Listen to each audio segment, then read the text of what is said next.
Makam Keramat Tengku Tinggi, tempat ziarah di Aceh Tamiang yang kental dengan sejarah.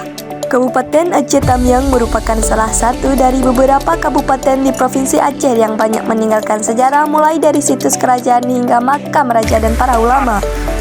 Dari sekian banyaknya peninggalan sejarah, salah satunya adalah Makam Keramat Tengku Tinggi yang terletak di Kecamatan Bendahara, Aceh Tamiang.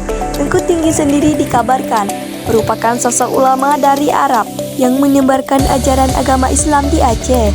Tak banyak cerita jejak sejarah yang dapat digali dari sosok ulama ini. Saat ini hanya makamnya saja yang tersisa, memiliki ukuran yang panjang makam sekitar kurang lebih 7 meter, sedikit membuktikan bahwa beliau benar-benar berasal dari negara Arab. Pusara sang ulama tepat berada di tengah-tengah lahan HGU perkebunan kelapa sawit milik PT Rapala. Siang itu, Kamis 3 Agustus 2023, cahaya matahari masih terasa terik. Tim Metropolis ID pun tiba di kampung Tengku Tinggi, Aceh Tamiang.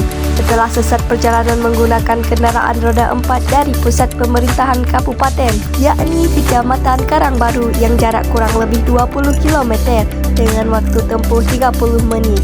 Setiba di sana, tim pun disambut dengan senyum yang ramah oleh Kades atau Dato' Penghulu di kampung Tengku Tinggi. Tak hanya itu, tim juga disuguhi perasan air tebu dingin sebagai penghilang dahaga selama perjalanan. Sebelum mendampingi tim ke makam yang kini telah dikeramatkan oleh masyarakat sekitar, usai meneguk segelas air tebu dingin, tim pun beranjak melanjutkan tujuannya, tentunya didampingi oleh Dato'. Tak hanya Dato', salah seorang warganya, Beno, 64 tahun, juga ikut bersama mereka.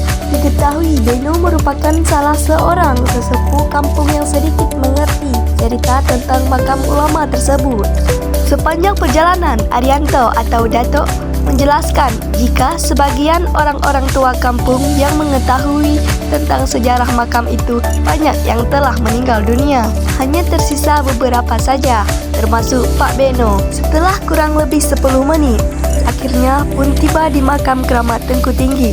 Beberapa meter sebelum sampai, sudah terlihat sebuah bangunan persegi panjang, 6 tiang beton terlihat masih nampak berdiri kokoh sebagai penyangga atap. Tak hanya itu, berdasarkan cerita sejarah masyarakat atau keturunan-keturunan mereka sebelumnya, Pak Beno menyebut jika nama kampung Tengku Tinggi diambil dari nama julukan ulama tersebut, yakni Tengku Tinggi. Pengambilan nama Tengku sendiri, kata Pak Beno, dikarenakan orang yang pertama kali menduduki kampung tersebut semuanya suku Aceh. Sedangkan kata tinggi, Pak Beno menyebut bahwa karena ulama itu diketahui memiliki postur tubuh yang besar dan tinggi.